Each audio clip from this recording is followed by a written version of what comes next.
New Relight opticals and computerised I clinic. हमारे यहाँ Sarojini hospital के आई स्पेशलिस्ट डॉक्टर अवेलेबल। अपनी आंखों का मुफ्त मुआयना करवाइए। जी हाँ, sunglasses 99 onward, any number glasses from 250।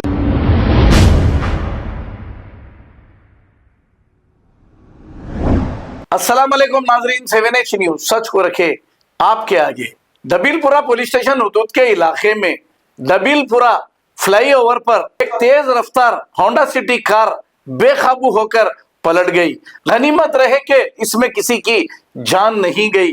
खुदा ना खास्ता अगर जान चली जाती तो फिर इनके माँ बाप को क्या तकलीफ होती, ये आप लोगों को अंदाजा नहीं। आप कार चलाने वालों से गुजारिश है कि कार शहर में आराम से चलाएं, इतनी जल्दी ना करें, दूसरों को भी परेशानी में डालें और खुद भी परेशान हो। आइए देखते हैं ये report.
New Relight opticals and computerised I clinic. हमारे यहाँ सरोजनी हॉस्पिटल के आई स्पेशलिस्ट डॉक्टर अवेलेबल। अपनी आंखों का मुफ्त मुआयना करवाइए। जी हाँ, sunglasses 99 onward, any number glasses from 250 onward, contact lenses any colour ₹99 onward. जो हजरात 60 साल की उम्र से ज्यादा है, हज और उम्रा जाना चाहते हैं, उनके लिए बिल्कुल free number glasses, free home delivery और free eye checkup. New Relight optical, Talab Katta, main road, opposite to Baba Bahauddin Dargah. Mobile 9848392127। खबर है शहर की, खबर है गाँव की, खबर है सारी दुनिया की। 7H न्यूज पसंद आए तो लाइक कीजिए, शेयर कीजिए और सब्सक्राइब करना ना भूलें। 7H news.